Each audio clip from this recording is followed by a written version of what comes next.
Estamos de volta com o Alerj Debate. A gente conversa hoje sobre o crescimento da indústria criativa no Rio de Janeiro. A gente falou no primeiro bloco sobre essa gama de atividades, né, que a gente pode incluir na indústria criativa. Vocês veem dentro de todas essas atividades, algumas que nesse momento se destacam mais e outras que têm um pouco mais de dificuldade? Com certeza o game. Os games hoje em dia, a indústria do game, ela cresce mais do que a indústria da música. Isso é inacreditável. Ela cresce mais, por exemplo, que a indústria do audiovisual, do cinema.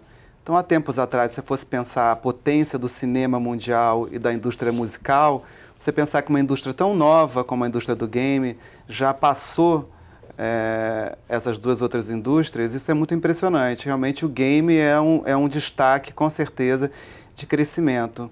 E o Brasil é o quarto consumidor mundial de game. Agora, se você for estudar a nossa posição no ranking como consumidor de game, nós estamos muito atrás. Então, é esse gap que as incubadoras elas tentam suprir, que nós não sejamos somente bons consumidores, que nós sejamos produtores de bons games, que sejam competitivos mundialmente. Esse é o desafio. Qual o motivo assim, para esse setor ter crescido tanto? Você faz alguma análise sobre isso? É super escalável, né? A questão, acho que toda é essa. Quando você fala dessa interface de cultura e tecnologia, né? E você consegue desenvolver um projeto que seja escalável, que você tenha muitos consumidores, e aí dentro do entretenimento, né, isso acontece muito. Então as plataformas online de filmes, por exemplo, que cresceram radicalmente, né? Então acho que por isso que os games cresceram demais. E acho interessante falar do game porque ele não deixa de estar dentro da indústria do audiovisual, né, Marcos? E ao mesmo tempo ele também precisa de música, não é?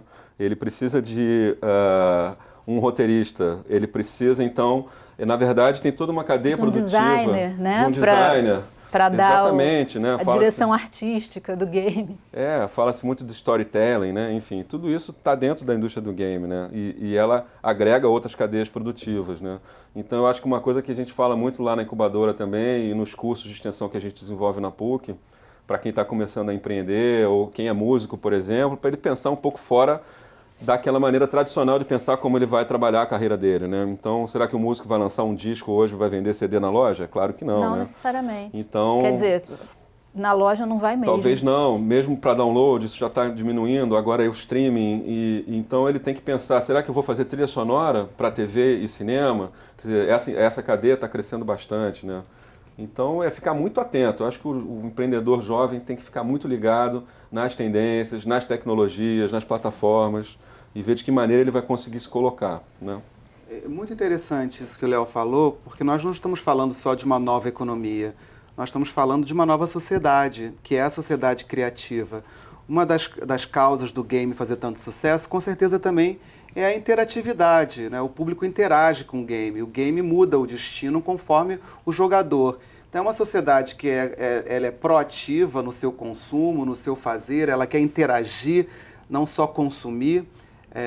Então, com certeza, a interatividade também é um fator que justifica o crescimento do game. E outra característica interessante que Léo falou também é a interação entre os setores. Hoje você tem uma transversalidade de setores muito importante. Inclusive profissionais hoje, o profissional valorizado é que ele tem múltiplos talentos. Antigamente você ou era médico ou era arquiteto. Hoje você tem a geração slash, né? Léo fala muito disso, que você domina diversas expertises. Esse é o profissional valorizado. E os empreendimentos mais ricos são os empreendimentos justamente que misturam vários setores num empreendimento só. Isso é uma característica do futuro das profissões. Léo, fala um pouquinho dessa geração. A geração slash, né? Que é exatamente isso, né? Ele é, ao mesmo tempo, compositor, músico, produtor, gerenciador da sua carreira, cuida do comercial, enfim, é a pessoa que, dentro de uma área, né, da economia criativa, consegue enxergar tudo e desenvolver várias tarefas. Ele tem mais chance de ter sucesso, né? Porque ele vai começar pequeno, ele vai precisar realmente se envolver com várias dinâmicas dessa produção, né? Agora, eu acho importante ressaltar, a gente está falando muito aqui, né, também da questão escalável, da questão da indústria e tal, mas tem dentro da economia criativa, né, a área de cultura popular, né, e isso o Marcos André conhece muito bem. Eu acho que seria interessante, se você me permitir, até sugerir que ele falasse um pouco disso, e de como são setores que, ao contrário desses, que são super escaláveis, né, que tem essa interface com a tecnologia, que dependem talvez de um subsídio, de um apoio, de um edital público, quer dizer, e que são super importantes porque valorizam a questão da cultura enquanto identidade, né, do nosso povo, enfim, do nosso Estado. Então, não sei se você... Claro, por favor, Marcos André. Concordo. O Léo está falando sobre os patrimônios imateriais, o que era antigamente chamado de folclore.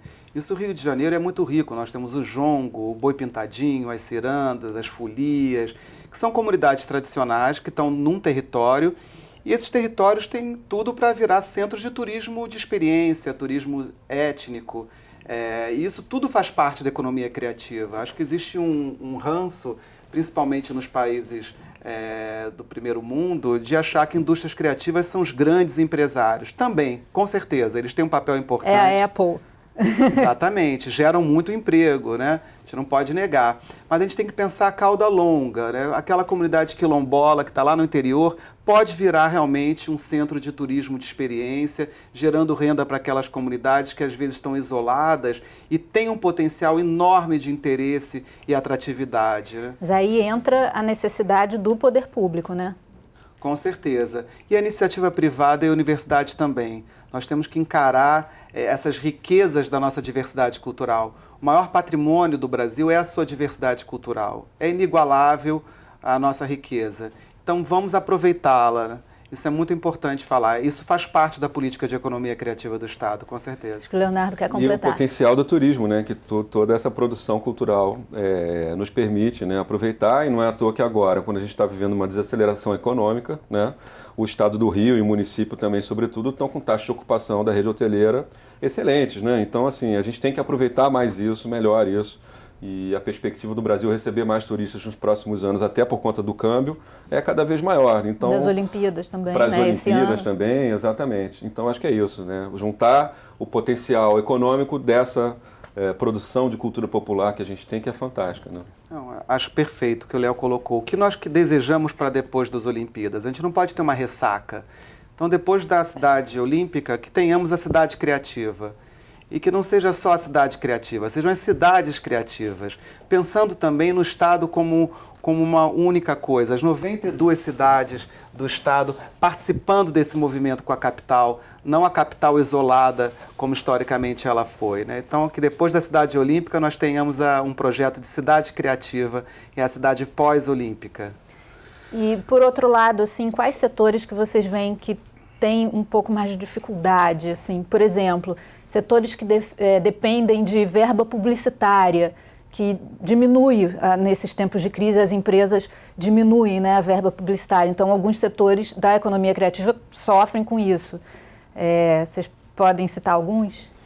Bom, você está falando de veículos de comunicação, talvez, né? Muitos deles estão enfrentando algumas veículos de comunicação, dificuldades. No caso da publicidade, sim, veículos de comunicação, audiovisual, né? E eu também conversei com alguns arquitetos e designers também, são profissionais que relataram que 2015 foi um ano bastante difícil. Eu acho que quando a economia desacelera para todos. Mas como a gente comentou aqui no começo do programa, né, esses setores criativos, eles têm uma capacidade, primeiro, de se adaptar mais rapidamente, né? E eles estão muito antenados com novas tecnologias. Então, eu acho que assim, o jornalismo impresso está se reinventando, vai ter que se reinventar, na verdade, né? Em outras cidades no mundo, você tem grandes jornais que estão conseguindo, por exemplo, aumentar a sua base de assinantes, né, por meio de diversas estratégias. Mas eu acho que, assim, na verdade, talvez o mais difícil seja para os setores mais culturais que exigem, por exemplo, a presença do artista no palco, como é o caso das artes cênicas. Então, você vai fazer uma turnê e isso talvez, para se expandir isso, você teria que ter um investimento do setor público em mais espaços culturais, mais teatros, quer dizer, com mais editais de fomento, né, que permitissem isso. Porque se você faz um aplicativo para celular, por exemplo, você tem ali o investimento na criação daquilo, né, que às vezes é uma pessoa, e você solta aquilo e a coisa explode, né? Agora, se você tem um espetáculo, um teatro, né, uma peça que você quer mostrar, você tem uma limitação, acho que é isso que você estava se referindo na questão da escala, né? O setor da moda, né, na verdade, apresenta algumas reclamações, né, em relação à questão do consumo cair. Naturalmente, você tem retração de vendas, então vai desaquecer mesmo, né? Não sei se o Marcos quer complementar, assim. Agora, eu acho que, de uma maneira geral, a gente está realmente surfando numa economia criativa que está melhor do que a média da economia. Se você olhar, por exemplo, o público dos festivais de música no Brasil, eles cresceram exponencialmente nos últimos 5 anos e continuaram crescendo em 2015. Então, isso é um dado importante para se observar, por exemplo. Né? E o que se pode fazer para mesmo em tempos de crise, impulsionar aí esses negócios? Eu tenho pensado muito em relação às prefeituras do interior. Nesse momento, você pergunta para muitos prefeitos qual é a vocação econômica da sua cidade, e eles respondem, não tem. Eu vivo do fundo de participação que eu recebo do governo estadual, do governo federal. E não é verdade. Se você for fazer uma pesquisa profunda na identidade daquela cidade, você vai conhecer grupos de folclore de patrimônio material, atrativos ligados ao patrimônio, toda uma produção cultural local que poderia gerar um circuito de visitação, e a cultura e a criatividade pode sim ser a vocação de uma cidade. Então, eu acho que nesse momento de queda de royalties, queda de valor de petróleo, de retração econômica, os prefeitos e a população da cidade têm que perguntar qual o nosso santo de casa, o que nós temos que ninguém tem, e dali tornar aquela vocação realmente fazer uma boa publicidade disso para atrair o turismo, como o Léo falou. Eu acho que o turismo é uma das indústrias que mais cresce no mundo. Os números de turismo no Brasil ainda são pequenos perante o nosso potencial. Então, eu acho que a gente tem que diversificar as nossas indústrias. E as indústrias culturais e criativas podem ser uma solução de desenvolvimento econômico das cidades do interior do estado do Rio, com certeza. Leonardo, para a gente finalizar, como é que você vê esse enfrentamento à crise? Eu acho também, essa tem muito a ver com o conceito de place branding, né? Que é a coisa do branding do lugar, como é que você identifica o que aquele território tem de diferencial, né? De mais autêntico, de original para você oferecer, e as cidades precisam trabalhar isso. Sem dúvida precisam, né? E a gente fala muito de economia da experiência também, né? O turismo está dentro dessa questão da economia da experiência, assim como você é um festival, assim como existe o Vale do Café, que é um festival importante, assim como existe o Rio das Ostras Blues and Jazz Festival, que é fantástico, todos os anos leva milhares de pessoas para a cidade, que vão se hospedar, que vão se alimentar, que vão contratar transporte, né? Então tudo isso são soluções estratégicas que os municípios precisam ter. Agora, do ponto de vista do empreendedor, não desanimar também, não ficar ouvindo essa história de crise para lá e para cá e achar que não deve empreender. Eu acho que ele deve se cercar primeiro de pessoas mais experientes, se aconselhar, procurar o Rio Criativo, o Instituto dos Gêneros da PUC-Rio, a FRJ tem incubadora, enfim, tem muita informação disponível, né? É só saber procurar e aproveitar para trilhar um caminho com um pouquinho mais de segurança e um pouquinho menos de risco. Agora, tem que gostar de risco, né? Que empreender tem a ver com risco. Obrigada, Leonardo. Obrigada, Marcos André. Obrigada a você também que nos acompanhou até aqui. Para rever este ou outro programa da TV Alerj, você pode acessar o nosso site www.tvalerj.tv. E nós queremos saber a sua opinião. Escreva para alerjdebate@tvalerj.tv. Até a próxima. TV Alerj, o canal do povo fluminense.